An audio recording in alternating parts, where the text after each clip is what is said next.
everyone, Lisa here with Down to Earth Gardening and Design, and welcome to our video today. It's after the holidays and we are creating a Christmas tree for the birds. So this is a great way to repurpose your Christmas tree. I always hate getting rid of the tree after the holidays. It's a little bit sad after we've gone to the tree farm and cut down this beautiful tree. We want to make the most of it. I do have a video out on 4 different ways to repurpose your Christmas tree. And I talked briefly about this one. But also, this could be an idea for a Christmas tree before the holidays. Why not use your Christmas tree as a decoration outside and as a gift to the birds and have fun with decorating it for them and doing a little bird watching? So either way, it's a great use for a Christmas tree. So I'm here with my Fraser fir tree. Just brought it outside and it's still holding up pretty well. And I want to talk about how I'm going to decorate it for the birds today and show you a few ideas for some ornaments and garlands that are going to be a really nice gift for the birds during the winter when they're looking for some much needed food to get them through the winter. Okay, so let's get started with this project here. So the 3 things we're going to be thinking about today for the birds are, number 1, shelter. And the tree itself is going to provide some nice shelter, as evergreens do for the birds in the winter. Number 2 is going to be food for the birds, and we're going to have a mix of things here to give you some ideas. And number 3 is going to be nesting materials. So you may have access to all of these things here, right in your yard or even in your refrigerator. So let's start with number 1, shelter. So I have the Christmas tree, but I do also have some leftover evergreens that I set aside for some wreath making and some roping making. So I can go ahead and take my branches and just fill them in around the tree, and it's going to add some extra texture to it and even a little bit of variation in color. So number 2, the big one, is food. So we're going to get a lot of different types of food, some variety in here in the mix so that we can attract some different kinds of birds. So it's great if you can place this tree somewhere close to your home or where you can view it from a window. But for the food, we're going to be using some fresh fruit, and I do want to make a note about that, some dried fruit, and some bird seed, of course, and then we can think about some nuts, berries, but also for seeds, we also want to think about using some dried flowers that we have. Okay, so for fresh fruit today, what we have on hand are some apples and oranges, and my note about that is, number 1, you want to try to use some organic fruit because the birds are very sensitive to pesticides. So always wash your fruit. But another hot tip about this is if you are putting the fruit outside and it's not cold enough, your fruit is going to go rancid a little quick. So you want to make sure that you check on that and replace your fresh fruit when the temps warm up a little bit. We also have some cranberries. We made a garland out of those and some popcorn. So the cranberries are another fresh fruit that we had on hand. And then for our dried fruit, I have some dried orange slices, and I just put these on some raffia. So again, I'm trying to use some natural materials such as raffia and twine, and that way the birds can make use of that as well for their nesting material. And then we have our pine cones here, and I just want to show you a quick clip on how we make our pine cones because this is such a fun little activity. Easy, fun with kids.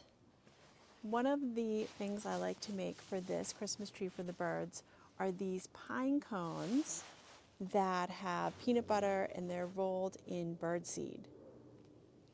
So I have this birdseed mix here, a multi-bird blend, and these are so easy to make. I'm going to show you quick. Fun to do with the kids.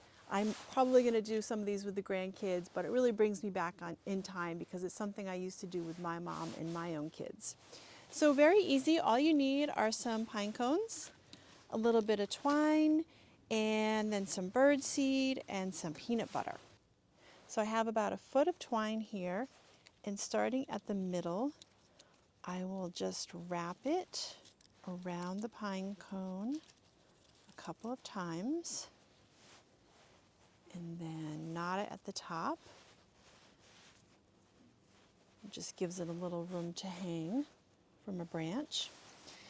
And then you're just going to take a knife, spoon, and you're just going to smear the peanut butter, spread it all over the pine cone as best as you can.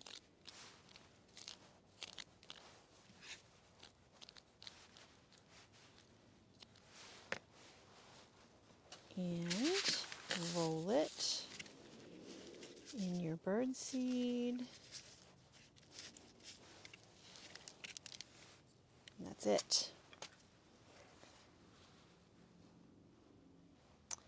Okay, and then we mentioned some dried flowers. So if you have dried flowers on hand, such as this Love Lies Bleeding, or even some nice coneflower heads or some rudbeckia from your garden, take your stems and just go ahead and put them in the mix. The birds will love that. So this here I'm really excited about using. I do have a video out on this because the Love Lies Bleeding is an amaranth and one of my favorite flowers. So isn't it gorgeous? This has just been waiting for a nice winter craft here. Okay, so last but not least, I want to talk about some nesting materials. So I have made some little twig bundles just from twine, and this is from my dwarf Japanese maple. They also have a nice burgundy red color to them. So little bundles for some nesting material. And then also some of my grasses. So this is just from an ornamental grass that I did not cut in the fall. I do like to leave some in the garden for the birds. So I'm just going to make some little bundles of that as well. And we're going to get to decorating our tree.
Okay, so we're wrapping up our project today, and one last thing that I did add, I found some dried hydrangeas in the bottom of my dried flower bucket here, and I discarded these because they were too short to use in my wreaths and my garlands this year, but they're perfect for a nice, some visual interest here, but also for some added nesting materials for the birds. So I just popped those around here. We have some blue and then just some hydrangeas that I cut a little bit too late.